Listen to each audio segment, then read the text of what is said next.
जायकवाडी धरणातून 2 लाखपेक्षा अधिक क्युसेक्सनं विसर्ग होत असल्यानं हे गोदावरी नदीपात्र जे आहे ते दुथडी भरून वाहतं आहे आणि विस्तीर्ण पात्र आपल्याला ABP माझावरती पाहायला मिळतं आहे। आणि आता मी तुम्हाला एक पूल दाखवतो जो पाटेगावचा पूल आहे, जो पश्चिम महाराष्ट्र आणि मराठवाड्याला जोडणारा पूल आहे। यापूर्वी या पुलाला पाणी लागलेलं नव्हतं।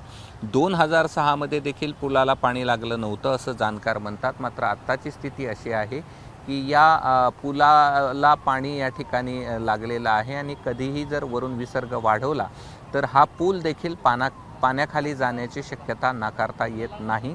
त्यामुळे पोलिसांनी आता इथे जी बघ्यांची गर्दी होती ती रिकामी केलेली आहे आणि यामधून इथे नदीकाठावर कोणी राहू नये अशा प्रकारचं देखील पोलिसांच्या वतीनं वारंवार सूचना देण्यात येत आहेत। मात्र आता आपण पाहिलं तर काही वेळानंतर जायकवाडीतलं पाणी वाढवायची वेळ आली तर निश्चित हा रस्ता बंद करावा लागेल आणि त्यामुळे पश्चिम महाराष्ट्र आणि मराठवाड्याचा म्हणजेच अहिल्यानगर आणि पैठणचा हा जो रस्ता आहे मार्ग आहे तो बंद करावा लागेल आणि पर्यायानं संपर्क देखील तुटेल अशा प्रकारची स्थिती या ठिकाणी उद्भवलेली आहे। कॅमेरामन धनंजय दारुंटेसह मी कृष्णा केंडे, ABP माझा, पैठण, छत्रपती संभाजीनगर। ABP माझा, उघडा डोळे बघा नीट।